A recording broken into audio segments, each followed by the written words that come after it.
10 টাকা দিব দে। তোর মাথায় কি মস আছে না গু আছো দে? না না 50 টাকা দি তো আর 10 টাকা দিলে যাবো তো। তোর এটা বুঝলি নবো, তোর এই ছিল মূল্য যা বুঝাম পড়িব। আইও এই ছিল মত আইও। তুই আইও।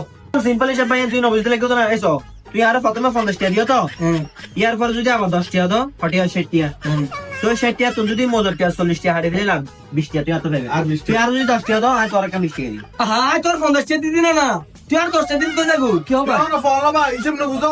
কইলে তুই বুঝো এই অঙ্ক মনে দিন না করো ভালো। না রে। মনে করো 217 তো মজবে লইও। হ্যাঁ। মজবের দাম 40 টাকা। হ্যাঁ 217 দিয়ে দাও 50 টাকা, ঠিক আছে না? হ্যাঁ 17 দত না আরো 10 টাকা তো দেরি।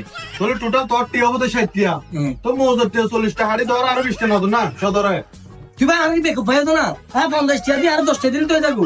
তোর ইলে গাদা কাস্টমার আর লাইভে তার জীবন দাও। বুঝলেন না ভাই ভাই যাও তোর ইলে কাস্টমার তো মজবে তো গুষ্টির গেলে তুই তো অন্ত বাইরে। যাও যা।